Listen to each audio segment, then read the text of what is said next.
баштанмашта. Жергиликтүү кеңештердин депутаттарын шайлоо конституциялык референдум менен бир убакта жана бир жерде өтөт. Биз билебиз, көпчүлүгүңүздөр жергиликтүү кеңештерди шайлоодо добуш берүүнү каалап, а бирок референдумда добуш бергиңиздер келбейт. Мындай учурда кандай кылуу керек? Бул видеодо айтып беребиз. Эскерте кетсек, жаңы конституциянын долбоору адам укуктарын чектеп, бийликтин бир колго чогулуусуна алып келет деп эл аралык эксперттер тынчсызданууда. Бул тууралуу башка видеобуздан кененирээк көрө аласыздар. Шайлоо участкаңызга келип, манжа издериңиз аркылуу текшерүүдөн өткөн соң эки чек алышыңыз керек болот. Биринчиси, жергиликтүү кеңештердин депутаттарын шайлоодо добуш берүү үчүн. Экинчиси, референдумда добуш берүү үчүн. Андан кийин эки чекти бюллетень алууга алмаштырасыз. Биринчиси, жергиликтүү кеңештердин депутаттарын шайлоо үчүн бюллетень аласыз.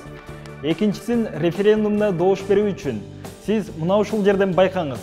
Экинчи чекти чөнтөгүңүзгө салып коесуз. Алган ар бир бюллетень үчүн кол коесуз. Шайлоого катышуу үчүн гана бюллетень алууга кол коюп жатканыңызга дыкат көңүл буруңуз.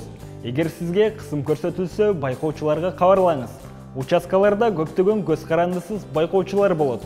Алардын арасында клубтун да байкоочулары бар. Аларга билдириңиз. Эмне үчүн каршы графасын белгилебей эле койгон туура болот.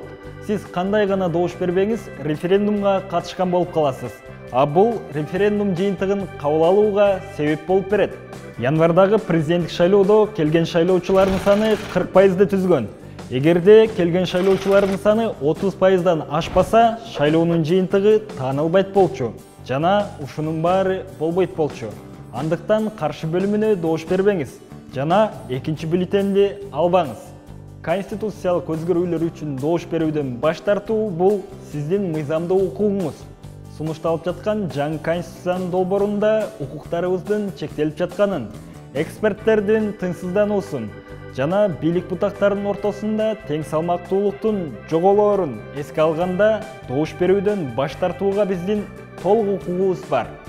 Сиздер кандай кылууну билесиздер.